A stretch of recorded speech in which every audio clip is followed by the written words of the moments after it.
the best move is for Senator Jaime Marcos to file a petition to declare the president incapacitated. Based on her allegation, I suppose it's supported by evidence that the president is a drunk.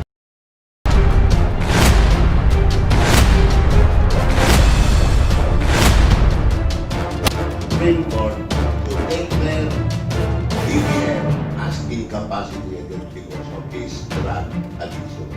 Yun ang ano. And I told them to prepare the petition and then we will ask the senator to file the petition upon the support of PDP lang.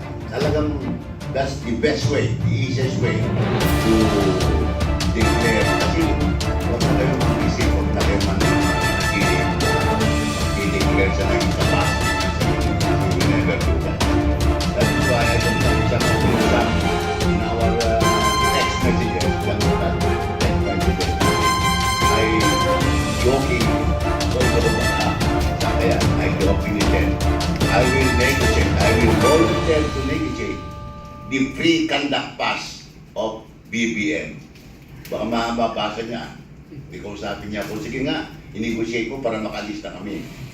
Of course, that is far-fetched. That is why the best move is for Senator Jaime Marcos to file that petition to declare the president incapacitated. Based on her allegation, I suppose it is supported by evidence that the president is a drunk. I know a lot of people na naging addict, and when you wala ka ng capacity to live, even to live a normal life, mahirap na yan. And much more kung maging leader ka ng isang bansa na naghihirap na dahil another issue of corruption, anak ng pating. It is beyond my imagination itong nakawan na ito. I was also in Congress. I was in Congress and I recall every semester we are given an allocation of 70 million. And at that time, that is from 2013 to 2016, ang laki na sa akin yun. Ang dami ko nang nagagawang project sa aking distrito, sa aking mga constituency, like farm to market road, health preservation, 70 million. Ang laki na naman. Eh ngayon, anak ng pati, billion naman. Kita ko yung maleta, hindi mo pa. Hindi mo pa. I imagine that. Paano na consistent ng mga tao ito? Kaya humahanga ako dito kay Zaldi, Congressman Zaldi po. Putting his life in danger, in jeopardy, niribig na lang katotohanan. Eh hindi naman gagawa ng istorya ng isang congressman kung walang katotohanan yan. Chairman pa ng APRO. Oo, APRO pa yan. Saka, ito si BBM, minumura na siya, bakit hindi siya nagre-react? Narinig ko si Congressman Kiko Barsaga. Grabe kumurahin niya si BBM. Walang reaction ng BBM. Kung ako presidente, kagano na ng congressman. Tinalo, cite police edition para ma-arresto agad. Yung narinig yung yung vice mayor namin sa Isabela, si Respicio. Grabe kung bumanas. Ukinam, sabi niya sa Ilocano eh. Ilocano ko pa naman, nakakaya sa lahi natin, sabi gano'n. Sasabihan ka ng vice mayor ng gano'n, presidente ka ng republika. Wala kang ginagawa, wala kang comment. These are already indication of guilt. Na wala na siyang dahilan mag-react dahil alam na tama. Totoo yung sinasabi nila. Ayun lamang po. That's why I asked PDP to start supporting Jaime to file that petition. That is the best way. Ayan. So, patawarin mo siya.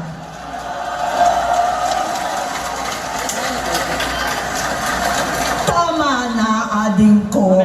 Tapusin mo na ang paghihirap mo at ng bayan. Gaya nung umalis tayo sa palasyo, kaya ko pa rin hawakan ang iyong kamay, huwag kang matakot. Malaki na ang dulot sa iyo ng droga.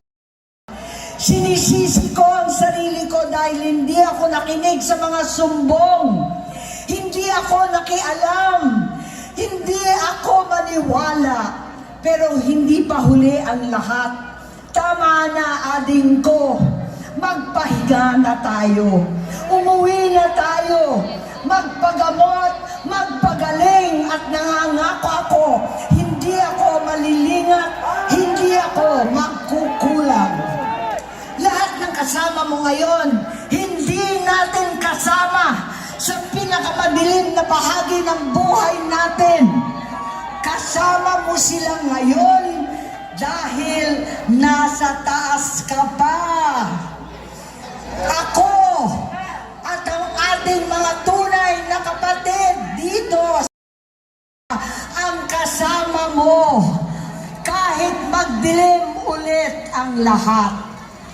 Talikuran mo ang iniisip at ibinubulong nilang ambisyon.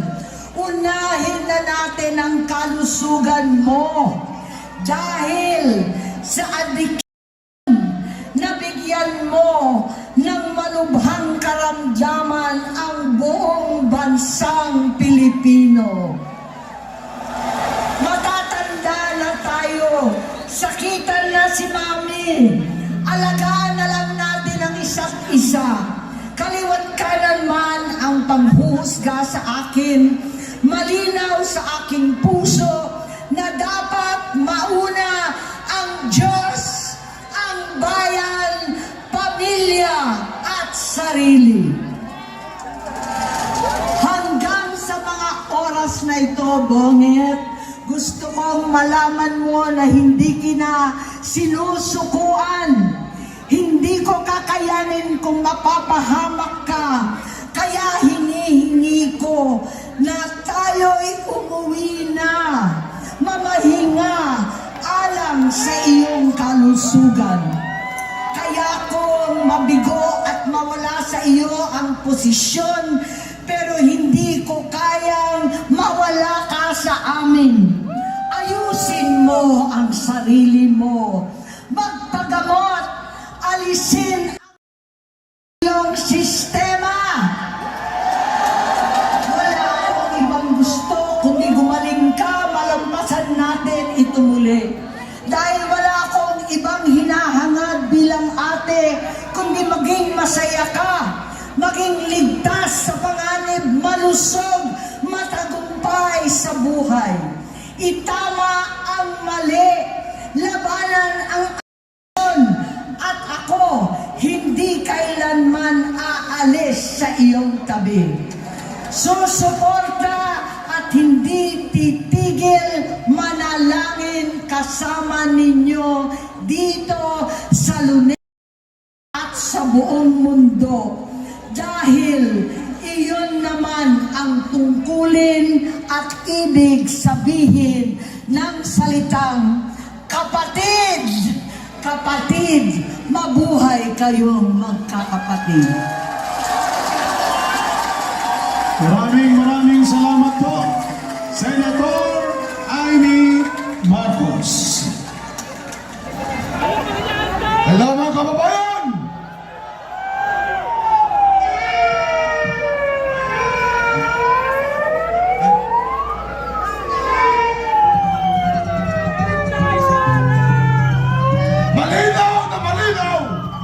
Hindi karapat-dapat ang ating Pangulo, mga kababayan. Tayo ay nanindong, tayo ay nagdagdagslan ng taong ating